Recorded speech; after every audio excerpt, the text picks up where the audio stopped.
ನಮಸ್ಕಾರ, ವನಶ್ರೀ ಚಾನಲ್ಗೆ ಸ್ವಾಗತ. ಇದು ಹೊಸ ವಿಡಿಯೋ ತಂದಾಯಿತು. ಬನ್ನಿ ಇವತ್ತು ಆಸೆ ಸೀರಿಯಲ್ಲು ಹೇಗೆ ಮೂವ್ ಆಗುತ್ತೆ, ಏನು ಸ್ಟೋರಿ ನೋಡೋಣ. ಅದಕ್ಕಿಂತ ಮುಂಚೆ ನನ್ನ ವಿಡಿಯೋಕ್ಕೆ ಸಬ್ಸ್ಕ್ರೈಬ್ ಮಾಡಿಲ್ಲ ಅಂದರೆ ದಯವಿಟ್ಟು ಸಬ್ಸ್ಕ್ರೈಬ್ ಮಾಡ್ಕೊಳ್ಳಿ, ಹಾಗೆ ಒಂದು ಲೈಕ್ ಕೊಡಿ. ಸೂರ್ಯ ಮೀನಾ ನಿನ್ನೆ ಬಂದುಬಿಟ್ಟಿದ್ದಾಳೆ. ಅವ್ರ ಅತ್ತೆ ನಾಳೆ ನೀನು ಬಂದರೆ ವಾಪಸ್ಸು ಅಂತ ಹೇಳ್ಬಿಟ್ಟಿದ್ದಾಳೆ. ಹಂಗಾಗಿ ನಾನು ಬರಲ್ಲ ಅಂತ ಬಂದುಬಿಟ್ಟಿದ್ದಾಳೆ ಬೇಜಾರಾಗಿ. ನಮ್ಮ ಮಾವ ಬದುಕಬೇಕು ಅನ್ನೋ ಉದ್ದೇಶಕ್ಕೆ. ನಮ್ಮ ಮಾವಿಗೆ ಏನೂ ಆಗಬಾರ್ದು, ನನ್ನಿಂದ ನಮ್ಮ ಮಾವು ಕಂಟಕ ಬರಬಾರ್ದು, ನಮ್ಮ ಮಾವ ಬದುಕಿರಬೇಕು ಅನ್ನೋದು ಅವಳ ಇಂಟೆನ್ಷನ್ನು. ಸೂರ್ಯ ಕರ್ಕೊಂಬರ್ತೀನಿ ಅಂತ ಬರ್ತಾನೆ, ಇಲ್ಲಿ ಬಂದು ಕರೀತಾನೆ. ಕರೆದಾಗ ಅವಳು ಬರಲ್ಲ ಅಂತ ಹೇಳ್ತಾಳೆ. ತುಂಬ ಥರದಲ್ಲೆಲ್ಲ ಕರೀತಾನೆ. ಹೆಚ್ಚಿಗೆ ಮಾತಾಡಿದ್ರೆ ಹೊಡಿತೀನಿ ಅಂತಲೂ ಹೋಗ್ತಾನೆ. ಆದರೆ ಅವಳು ನಾನು ಬರಲ್ಲ, ಅತ್ತೆಗೆ ಮಾತು ಕೊಟ್ಟಿದ್ದೀನಿ, ನಾನು ಬರಲ್ಲ ಅಂತೇಳಿ ನಾನು ಬರಲ್ಲ ಅಂತ ಹೇಳ್ತಾಳೆ. ಮಾವ ಬದುಕಿರಬೇಕು, ಮಾವಿಗೇನೂ ಆಗಬಾರ್ದು, ನನ್ನಿಂದ ಮಾವು ಕಂಟಕ ಆಗುತ್ತೆ ಅಂದರೆ ನಾನು ಬರಲ್ಲ ಅಂತ ಹೇಳ್ತಾಳೆ. ಆಗ ಕನಕನೂ ಅಲ್ಲೇ ಇರ್ತಾಳೆ, ಮಂಜ ಇರ್ತಾನೆ, ಅವರಮ್ಮ ಇರ್ತಾರೆ, ಎಲ್ಲರೂ ಇರ್ತಾರೆ. ಏನೂ ಮಾಡೋಕ್ಕಲ್ಲ. ಸೂರ್ಯನ ಹಿಡ್ಕೊತಾರೆ, ಸುಮ್ಮನಿರಪ್ಪ ಹಂಗೆಲ್ಲ ಮಾಡಬೇಡ, ನೋಡೋಣಂತೆ, ಹೇಳೋಣ, ಬುದ್ಧಿ ಹೇಳೋಣ, ಹಂಗೆ ಹಿಂಗೆ ಅಂತೇಳಿ. ಆಮೇಲೆ ಸೂರ್ಯ ಆ ಕಡೆ ಹೋಗ್ತಾನೆ. ಅವನ ಮನೇಲಿ ಅಲ್ಲಿ ಚಿಂತೆ ಪಡ್ತಾನೆ. ಇವ್ರ ಮನೇಲಿ ಮನ್ಕೊಂಡು ಚಿಂತೆ ಪಡ್ತಾಳೆ. ಹಿಂಗಾಯ್ತಲ್ಲ, ಆ ಲೇಡಿ ಮಂತ್ರವದಿ ಹಿಂಗೆ ಹೇಳ್ಬಿಟ್ಲಲ್ಲ, ಏನು ಕತೆ ಇದು ಅಂತ ಹೇಳ್ಬಿಟ್ಟು ಇವಳು ಇಲ್ಲಿ ಚಿಂತೆ ಮಾಡ್ತಾಳೆ. ಸೂರ್ಯ ಅವ್ರ ಮನೇಲಿ ಹೋಗಿ ಅಲ್ಲಿ ಚಿಂತೆ ಮಾಡ್ತಾನೆ. ಎಷ್ಟು ಚಿಂತೆ ಮಾಡಿದ್ರೂ ಬಗೆಹರಿಯೋದೇ ಇಲ್ಲ. ಏನಂತ ಬಗೆಹರಿಸೋದಪ್ಪ, ಹೆಂಗೆ ಇದನ್ನು ಇದು ಮಾಡೋದು ಅನ್ನೋದೇ ಚಿಂತೆ ಆಗಿರುತ್ತೆ. ಬರ್ತೀನಿ, ಬರಲ್ಲ ಅಂತಲ್ಲ, ಆದರೆ ನಿರಪರಾಧಿಯಾಗಿ ಬರ್ತೀನಿ ಹೊರತು ಕಳಂಕ ಹೊತ್ಕೊಂಡು ಬರಲ್ಲ ಮನೆಗೆ ಅಂತ ಹೇಳ್ತಾಳೆ. ಆಮೇಲೆ ಎದ್ದು ಕೂತ್ಕೊತಾಳೆ, ಅಳ್ತಾಳೆ, ಮಾಡ್ತಾಳೆ, ಏನೇನೋ ಕತೆಗಳು. ಎಷ್ಟೇ ಯೋಚನೆ ಮಾಡಿದ್ರೂ ಯಾವ ಥರನೂ ಒಳ್ದಿರಲ್ಲ. ಆಮೇಲೆ ಹತ್ತು ಕರೆದು ರಂಪ ಎಲ್ಲ ಮಾಡಿ ಈ ಥರ ಹೇಳ್ಬಿಟ್ರಲ್ಲ ಅತ್ತೆ ಅಂಥೇಳಿ ಎಲ್ಲ ಯೋಚನೆ ಮಾಡ್ತಾಳೇ ಇರ್ತಾಳೆ. ಆಗ ಅವಳಿಗೆ ಯೋಚನೆ ಮಾಡ್ತಾ ಮಾಡ್ತಾ ಮಾಡ್ತಾ ಏನೂ ಹೊಡೆಯಲ್ಲ, ಸರಿ ಬಿಡು, ಏನೋ ಮಾವ ಚೆನ್ನಾಗಿದ್ದರೆ ಸಾಕು ಅಂತ ಸುಮ್ಮನಾಗಿರ್ತಾಳೆ. ಮಾವ ಚೆನ್ನಾಗಾಗ್ತಾರೆ ಅನ್ನೋದೊಂದು ಉದ್ದೇಶ ಇಟ್ಕೊಂಡೇ ಅವಳು ಬಂದಿರ್ತಾಳೆ. ಆದರೆ ಮಾವ ಮನೆಗೆ ಬಂದು ಕೇಳ್ತಾನೆ, ಎಲ್ಲಿ ಮೀನಾ ಅಂತ ಹೇಳ್ಬಿಟ್ಟು. ಮೀನಾ ಎಲ್ಲಿದ್ದಾಳೆ, ಅವಳು ಅಪ್ಪನ ಮನೆಗೆ ಹೊರಟೋದ್ಲು ಅಂತಾಳೆ ಶಾಂತಿ. ಅಪ್ಪನ ಮನೆಗೆ ಯಾಕೆ ಹೋದ್ಲು ಅಂತ ಕೇಳ್ತಾನೆ. ಯಾಕೆ ಹೋದ್ಲು ಅಂದರೆ ಓದ್ಲು ಅಂತಾನೆ. ಆಮೇಲೆ ವಿಶಾಲಿಗೆ ಫೋನ್ ಮಾಡಿ ಹೇಳ್ತಾಳೆ ಅವರ ಅತ್ತೆ. ಆಮೇಲೆ ಎಲ್ಲರಿಗೂ ಫೋನ್ ಮಾಡಿ ಕಳಿಸ್ಬಿಟ್ಟೆ ನೀವು ಹೇಳ್ದಂಗೆ, ಇನ್ನು ಅವಳು ಬರಲ್ಲ, ಆಣೆ ಮಾಡಿ ಕಳಿಸಿದ್ದೀನಿ, ನನ್ನ ಆಣೆ ನೀನು ಬರಬಾರ್ದು ಅಂತೇಳಿ ಅಂತ. ಓ, ಒಳ್ಳೆ ಕೆಲಸ ಮಾಡಿದರೆ, ಏನು ಫಾರಿನಿಗೆ ಕಳಿಸಿಲ್ವಲ್ಲ, ಇಲ್ಲೇ ಪಕ್ಕದ ಬೀದಿಗೆ ತಾನೇ ಕಳಿಸಿರೋದು, ಯಾವತ್ತಿದ್ರೂ ಬರ್ಬೋದು ಅವಳು ಅಂತಾಳೆ ವಿಶಾಲ. ಆದರೆ ಅವಳು ಹೇಳ್ತಾಳೆ, ಇಲ್ಲ ಇಲ್ಲ, ಹಂಗೆ ಬರಲ್ಲ, ಇದೆಲ್ಲ ಮನೋಜನ ಪ್ಲ್ಯಾನು, 5 ಡಿಗ್ರಿ ಮನೋಜನ ಪ್ಲ್ಯಾನು, ಅವನು ದಡ್ಡ ಅಂತಿದ್ರಲ್ಲ, ಎಷ್ಟು ಬುದ್ಧಿವಂತ ಇದ್ದಾನೆ ನೋಡಿ ನನ್ನ ಮಗ ಅಂತ ಹೇಳ್ತಾಳೆ. ಅಲ್ಲಿ ರೋಹಿಣಿನೂ ಅವಳ ಪಕ್ಕನೇ ಇರ್ತಾಳೆ. ಯಾರ ಪಕ್ಕ? ವಿಶಾಲಾಕ್ಷಿ ಪಕ್ಕನೇ ಇರ್ತಾಳೆ. ಆಮೇಲೆ ಹೌದು, ನನ್ನ ಮಗನೇ ಈ ಐಡಿಯಾ ಕೊಟ್ಟಿದ್ದು, ಇಲ್ಲನೂ ನನಗೆ ಈ ಐಡಿಯಾನೇ ಬರ್ತಿರ್ಲಿಲ್ಲ ಅಂತ ಹೇಳ್ತಾಳೆ.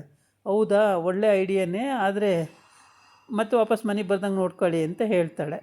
ಸರಿ ಅಂತ ಹೇಳ್ಬಿಟ್ಟು ಈ ಕಡೆ ತಾರಾ ಇವ್ರ ಮನೇಲಿ ಈ ಥರ ಎಲ್ಲ ಏನು ನಡೀತಾ ಇದೆಯಲ್ಲ, ಏನಾಗಿದೆ ಇವ್ರ ಮನೇಲಿ ಅಂತ ಇವಳು ಯೋಚನೆ ಮಾಡ್ತಿರ್ತಾಳೆ ತಾರಾ. ಆ ಯೋಚನೆಯಲ್ಲೇ ಇವಳಿಗೆ ಯಾವುದು ಒಳ್ದಿರಲ್ಲ. ಹೆಚ್ಚು ಕಮ್ಮಿ ಈ ಈ ಈ ಸಿಚುವೇಶನ್ಗೆ ಪಾಪ ಅವಳು ಅವ್ರ ಅಪ್ಪ ಸತ್ತಿದ್ದ ಶಾಕಿಂದನೇ ವಾಪಸ್ ಬಂದಿಲ್ಲ. ಆದರೆ ಇಲ್ಲಿ ಈ ಮೀನನ್ನು ಕಳಿಸಿದ್ದಾಗಲಿ ಈ ಥರ ಎಲ್ಲ ಆಗ್ತಾಯಿರೋದು ನೋಡಿಬಿಟ್ಟು ಅವಳಿಗೂ ಇನ್ನೂ ಬೇಜಾರಾಗ್ತಾಯಿದೆ.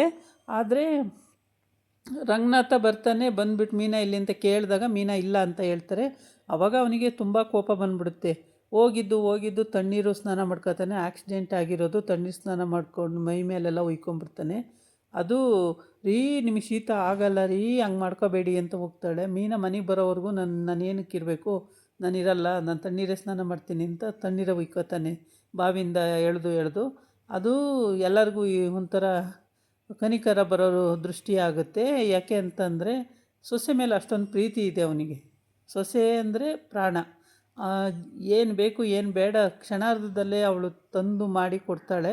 ಮತ್ತು ಮಾವ ಹಾಕಿದ ಗೆರೆ ದಾಟಲ್ಲ. ಅಂಥದ್ರಲ್ಲಿ ನೀನು ಹೋಗಬೇಡಮ್ಮ ಅಂತ ಹೇಳಿರ್ತಾನೆ. ಆದ್ರೂ ಇವಳು ಬಿಟ್ಟಿಲ್ಲ. ಶಾಂತಿ ಅವನಿಲ್ಲದೆ ಇದ್ದಾಗ ಕಳಿಸ್ಬಿಟ್ಟಿದ್ದಾಳೆ. ಏನೇನೋ ಬೈದು ಅಂದು ಮಾಡಿ ಎಲ್ಲ ಕಳಿಸ್ಬಿಟ್ಟಿದ್ದಾಳೆ. ನಿನ್ನಿಂದ ನನ್ನ ಮಾಂಗಲ್ಯ ಉಳಿಬೇಕು ಅಂದರೆ ನೀನು ಮೀನಾ ಈ ಮನೆಯಿಂದ ಹೋಗಬೇಕು, ನನ್ನ ನಾಣೆ ವಾಪಸ್ ಬರಬಾರ್ದು ಅಂತೆಲ್ಲ ಹೇಳಿಬಿಟ್ಟಿದ್ದಾಳೆ. ಇದು ಅವಳಿಗೆ ತುಂಬಾ ಚುಚ್ಚುತ್ತೆ. ಈ ಥರ ಹೇಳಿಬಿಟ್ರಲ್ಲ ನಮ್ಮ ಅತ್ತೆ ಅಂತೇಳ್ಬಿಟ್ಟು. ಶಾಂತಿ ಹಿಂಗೆಲ್ಲ ಹೇಳಿ ಕಳಿಸಿದ್ದಕ್ಕೆ ಅವಳು ಸೀದಾ ಆಯಿತು ಬರಲ್ಲ ಅಂತ ಹೋಗ್ಬಿಡ್ತಾಳೆ. ಆಮೇಲೆ ಇವಳು ಫೋನ್ ಮಾಡ್ಕೊಂಡು ಎಲ್ಲರಿಗೂ ಹೇಳ್ಕೊಂಡು ನಾನು ಕಳಿಸ್ಬಿಟ್ಟೆ ಅಂತ ಹೇಳ್ಕೊಂಡು ತಿರುಗ್ತಾಳೆ. ಆದರೆ ಅದು ಎಲ್ಲಿವರೆಗೆ ಆಗುತ್ತೆ ಅಂತ ಗೊತ್ತಿಲ್ಲ ಇವಳಿಗೆ. ಇವಾಗ ಸೂರ್ಯನು ಮತ್ತು ಮೀನಾನು ಸರ್ಚ್ ಮಾಡ್ತಿದ್ದಾರೆ ಯಾಕೆ ಹಿಂಗಾಯಿತು ಅಂತೇಳಿ. ಈ ಸರ್ಚಿಂಗಲ್ಲಿ ಗೊತ್ತಾಗ್ತಾಯಿದೆ ಅವರಿಗೆ ಇಲ್ಲಿ ಲೇಡಿ ಪಂಡಿತ್ ಲೇಡಿ ಅದೇ ಮಂತ್ರವಾದಿ ಇದ್ದಾಳಲ್ಲ ಅವಳಿಗೆ ರೋಹಿಣಿ ಪರಿಚಯ ಅನ್ನೋದು ಗೊತ್ತಾಗ್ತಾಯಿದೆ. ಇನ್ನು ಬೇಗನೆ ಸೂರ್ಯ ಅದನ್ನೆಲ್ಲ ಕಂಡಿಡ್ದು ಶಾಂತಿಗೆ ಮುಖಭಂಗ ಮಾಡ್ತಾನೆ, ಚಿಮಾರಿ ಹಾಕ್ತಾನೆ, ಮನೋಜಿಗೆ ವಧೆ ಕೊಡ್ತಾನೆ, ಇವೆಲ್ಲ ನಡೀತವೆ. ಆದರೆ ಇಲ್ಲಿ ಮೀನಂಗೆ ಪಾಪ ಈಗ ಸದ್ಯಕ್ಕೆ ಕಳಂಕ ಹೊತ್ಕೊ ಬಂದಂಗೆ ಆಯ್ತಲ್ಲ ಅಂತ ಬೇಜಾರಾಗಿರುತ್ತೆ. ತುಂಬಾ ಬೇಜಾರು ಮಾಡ್ಕೊಂಡಿದ್ದಾಳೆ. ಮನಸ್ಸಿಗೆ ಅಷ್ಟಿಷ್ಟು ಬೇಜಾರು ಮಾಡ್ಕೊಂಡಿಲ್ಲ. ಏನು ಈ ಥರ ನನ್ನ ಕಾಲ್ಗುಣದಿಂದ ನಮ್ಮ ಮಾವ ಸಾಯ್ತಾರೆ ಅಂದರೆ ಇದೇನು ಅರ್ಥ? ಮದುವೆಯಾಗಿ ಇಷ್ಟು ವರ್ಷ ಮತ್ತು ಏನಾಗಿಲ್ಲ, ಈಗ ಯಾಕೆ ಹಿಂಗಾಗುತ್ತೆ? ಇದೇನು ಫೇಕ್ ನ್ಯೂಸು ಅನ್ನೋದು ಅವಳಲ್ಲಿ ಮನಸ್ಸಲ್ಲಿದೆ. ಆದರೆ ಹೇಳ್ಕೊಳಂಗಿಲ್ಲ, ಬಿಡೋಂಗಿಲ್ಲ. ಯಾರ ಹತ್ರ ಹೇಳ್ಕೋಬೇಕು? ಮನೆಯವರು ಹೇಳಿದರೆ ಹೌದು ಅದೇ ನಿಜ ಅಂತಾರೆ, ಬೇರೆಯವ್ರಿಗೆ ಹೇಳಿದ್ರು ಅದೇ ನಿಜ ಅಂತಾರೆ. ಕರೆಕ್ಟಾಗಿ ಇಲ್ಲ ಏನು ಇದು ಮಾಡಲ್ಲ, ಆಗಿರೋದೇ ಹೀಗೆ ಅಂತ ಹೇಳ್ಕೊಳಕ್ಕೂ ಅವಳಿಗೆ ಆಗ್ತಿಲ್ಲ. ಅಂದರೆ ಪ್ರೂಫ್ ಏನೂ ಸಿಕ್ಕಿಲ್ಲ. ಹೌದು ನನ್ನ ಕಾಲ್ಗುಣದಿಂದ ಹಿಂಗಾಗಿದೆ ಅಂದರೆ ಅದನ್ನು ನಂಬಲೇಬೇಕಾಗುತ್ತೆ. ಈಗ ಆಲ್ರೆಡಿ ಇಬ್ಬರಿಲ್ಲ ಮನೆಯಲ್ಲಿ, ಇವಳೊಬ್ಬಳೇ ಇದ್ದಿದ್ದು. ಇವಳು ಹಿಂಗೆ ಅಂತ ಅಂದರೆ ಈ ಮನೆ ದೋಷನೋ ಏನು ಅನ್ನೋದು ಅವಳಿಗೂ ಗೊತ್ತಾಗ್ತಿಲ್ಲ. ಹಾಗಾಗಿ ಇವಳು ಯೋಚನೆ ಮಾಡೋದ್ರಲ್ಲೇ ಇದ್ದಾಳೆ ತುಂಬವ. ಆದರೆ ಈಗ ರವಿ ಹೆಂಡ್ತಿನೂ ಬಂದಿಲ್ಲ. ರವಿ ಹೆಂಡ್ತಿ ಅಲ್ಲಿ ಸೆಟ್ಲಾಗಿದ್ದಾಳ, ಮನೋಜ ಹೆಂಡ್ತಿ ಎರಡನೇ ಮದುವೆಯಾಗಿ ಸಿಗಾಕೊಂಡಿದ್ದಾಳ. ಇನ್ನು ಇವಳು ಮೀನಾ, ಇವಳಂತೂ ಪಾಪ ಒಳ್ಳೆ ಹುಡುಗಿನೇ, ಮನೆ ತುಂಬ ಓಡಾಡ್ಕೊಂಡಿರೋಳು, ಯಾವಾಗಲೂ ಸುಸ್ತು ಅನ್ನೋದೇ ಕಾಣೆ. ಅಂಥದ್ರಲ್ಲಿ ಅಷ್ಟು ಚೆನ್ನಾಗಿದ್ದವಳಿಗೆ ಇವರು ಅವಳನ್ನು ಮನೆ ಬಿಟ್ಟು ಓಡಿಸ್ಬಿಟ್ಟಿದ್ದಾಳೆ. ಈಗ ಇವಳೇ ಅಡುಗೆ ತಿಂಡಿ ಎಲ್ಲ ಮಾಡಬೇಕಾಗುತ್ತೆ. ಯಾರು ಹೇಳಿ? ಶಾಂತಿನೇ ಮಾಡಬೇಕಾಗುತ್ತೆ. ಏಕೆ ಅಂದರೆ ಇನ್ನು ಮಾಡಲ್ಲ, ಇನ್ಯಾರಿಲ್ಲ ಮಾಡೋದಕ್ಕೆ. ತಾರ ಅಂತೂ ಚಿಕ್ಕವಳು, ಅವಳಿಗೆ ಬರಲ್ಲ. ಹೀಗೆ ಎಲ್ಲರೂ ಮೀನಿನ ಮೇಲೆ ಡಿಪೆಂಡ್ ಆಗಿದ್ದರು. ಈಗ ಶಾಂತಿನೇ ಮಾಡಬೇಕು. ಅವಳು ಏನೋ ನೋವೋ ಏನೋ ಸಂಕಟನೋ ಯಾವುದೂ ಗೊತ್ತಿಲ್ಲ, ಒಟ್ಟಿಗೆ ತಿಂಡಿ ಮಾಡಬೇಕು ಅಂತ ಹೇಳ್ಕೊಂಡಿರ್ತಾರೆ. ಈ ಕಡೆ ಎಷ್ಟು ಹೇಳಿದ್ರು ಸೂರ್ಯ ಹೇಳಿ ನೋಡ್ದ, ಮತ್ತು ಮಂಜ ಹೇಳಿ ನೋಡ್ದ, ಆಮೇಲೆ ಕನಕ ಹೇಳಿ ನೋಡಿದ್ಲು, ರಮ್ಮ ಹೇಳಿದ್ಲು, ಎಲ್ಲ ಹೇಳಿದ್ರು. ಯಾರು ಹೇಳಿದ್ರು ಅವಳು ಬುದ್ಧಿ ಹೇಳ್ಕೊಟ್ರು ಇಲ್ಲ ನಾನು ಬರಲ್ಲ ಅಂತ ಹೇಳ್ತಿದ್ದಾಳೆ. ಇದಾಗಿತ್ತು ಇವತ್ತಿನ ವಿಡಿಯೋ. ನಾಳೆ ಇನ್ನೊಂದು ವಿಡಿಯೋ ಜೊತೆ ಬರ್ತೀನಿ. ನಮಸ್ಕಾರ.